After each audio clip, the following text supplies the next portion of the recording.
नमस्कार दोस्तों, मैं अखिलेश मौर्य आप लोग के समक्ष वीर अभिमन्यु की कहानी काव्य सुशील पांडे द्वारा लिखित सुनाने जा रहा हूँ। जब शकुनी की तरफ से महाभारत में चक्रव्यूह की रचना हुई, उसमें अर्जुन उपस्थित नहीं थे, तो उसका जो वर्णन हुआ है सुशील पांडे द्वारा, जो काव्य लिखा गया है, बहुत ही सुशील और बहुत ही अच्छा और बहुत मार्मिक ढंग से ये कहा गया है।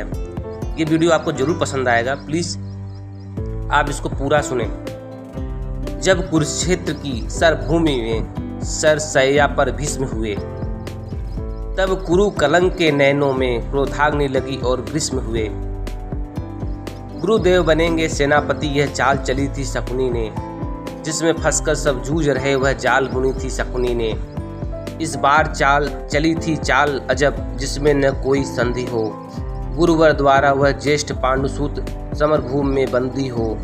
फिर पांडव सेना में गुरुवर ने ऐसा तांडव नृत्य किया, सब समर मुंड से पाट दिया, कुछ ऐसा चित्र विचित्र किया। निज नेता की यह दशा देख अर्जुन को क्रोध अपार हुआ। बज उठी कृष्ण की 5 जन, फिर गांडीव का टंकार हुआ। कौरव सेना के होश उड़े जब गुरुवर का रथ चूर हुआ। जो सोचा था वह विफल हुआ, सब सपना चकनाचूर हुआ। फिर कहाँ द्रोण ने दुर्योधन में, मैं उसको पार न पा सका। अर्जुन के रहते धर्मराज को बंदी नहीं बना सकता। फिर कहा त्रिगुणों ने, मिलकर हम पे प्राण लगाएंगे। हम अर्जुन को ललकारेंगे और दूर तलक ले जाएंगे। हम जान रहे हैं अर्जुन से पा सकता कोई पार नहीं। हम इससे बढ़कर मित्र तुम्हें दे सकता मैं उपहार नहीं। फिर क्या थी ऐसी नीत बनी जिसको सबने मंजूर किया। उसने अर्जुन को ललकारा और समरभूमि से दूर किया। अर्जुन के जाते गुरुवर ने फिर कुछ नवीन संरचना की, जिसका भेदन हो सके नहीं उस चक्रव्यूह की रचना की।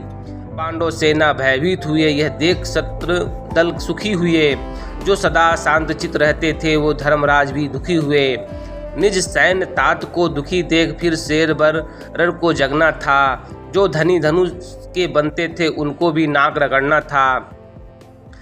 है उम्र 18 बरस मगर यह बड़ा धनुष का धन्नु है। सबने देखा कोई और नहीं, यह अर्जुन सूत अभिमन्यु है। मैं इसका भेदन कर दूंगा, यह भेद गर्भ में सुना हुआ। दादाजी चिंता दूर करो, यह सुन साहस 100 गुना हुआ। फिर अभिमन्यु के पीछे ही कुछ तेज चले कुछ धीम चले। कुछ पैदल घोड़े रथ सवार ले गदा गदाधर धीम चले। अभिमन्यु को न रोक सका, वो द्वार तीसरे पार हुए। पर आज जयद्रथ के आगे चारों भाई लाचार हुए। अभिमन्यु ने मुड़कर देखा, कोई ने पीछे अपना था। पर विचलित तनिक न वीर हुआ, ऐसा ही उसका सपना था। कोई एक भिड़ा कोई 2 संग, कोई ले झुंडों का झुंड भिड़ा। लाशों से पटने लगी धरा, जब मुंड पे मुंड गिरा। दुर्योधन दुशासन विकर्ण कुर्त गिरता अश्वत्थामा को। क्रूर दौड़ कर्ण को हरा दिया, फिर मारा शकुनी मामा को। वह कर्ण भिड़ा जो दुर्योधन के विजय की लक्ष्य की आशा था। वह कर्ण भिड़ा जो दुर्योधन के अंतर मन की भाषा था। वह कर्ण भिड़ा जो एक साथ 100 बाढ़ चढ़ाने वाला था। वह कर्ण भिड़ा जो दुर्योधन को विजय दिलाने वाला था। सबने देखा वह अंगराज रथ सहित धरा पर पड़ा मिला। कुछ चेत हुआ तो भाग गया, वह दूर सभी को खड़ा मिला। फिर दुर्योधन हो गया कुपित, ले सबका नाम पुकारा। सब एक साथ मिलकर मारो ऐसा आदेश हमारा। फिर एक साथ भिड़ गए 7 सातों ने ऐसा काम किया। रथ तोड़ सारथी को मारा, घोड़ों का काम तमाम किया। तलवार टूट गई, जब टूट गए थे रथ के चक्के उठा लिए। उस रथ के टूटे चक्के के कितनों के छक्के छुड़ा दिए। यह देख अधम दुशासन ने तब सर पे गदा प्रहार किया। गिर गया धरा पे वीर, तभी पीछे से उसने वार किया। फिर बारी बारी से सबने उसके सीने पे वार किया। सब युद्ध नियम को भूल गए और ऐसा अत्याचार किया। सब मायापति की लीला है, मैं कृष्ण लिखूं घनश्याम लिखूं। कितनों को धूल चटाया है, कितनों को गुरुओं का नाम लिखूं। शब्दों में सहज सुशीलापन, अब कविता को विश्राम लिखूं। मैं उस बालक अभिमन्यु को अब अंतिम प्रणाम लिखूं।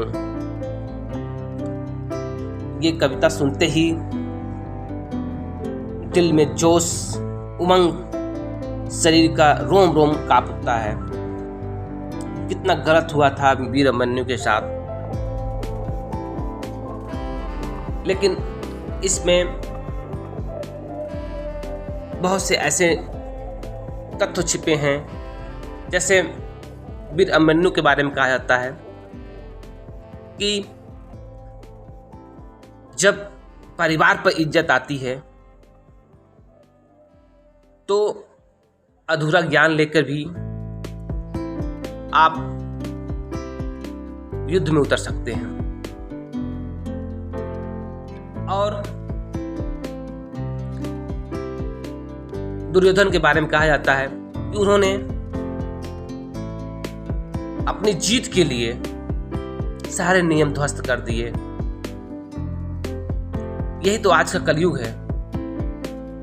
कुछ भी हो रहा है, क्या हो रहा है क्या नहीं हो रहा है, क्या सही है क्या गलत है, ये कोई नहीं देख रहा है। तो हमारा जो मोटिवेशनल स्पीच था कि अधूरा ज्ञान लेकर कोई भी काम नहीं करना चाहिए।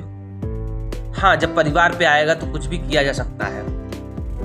दूसरा, दुर्योधन के बारे में, नियम तो नियम ही होता है। आप नियम का पालन करेंगे तभी आप जीत को ला सकते हैं, अन्यथा आपका हार तय है।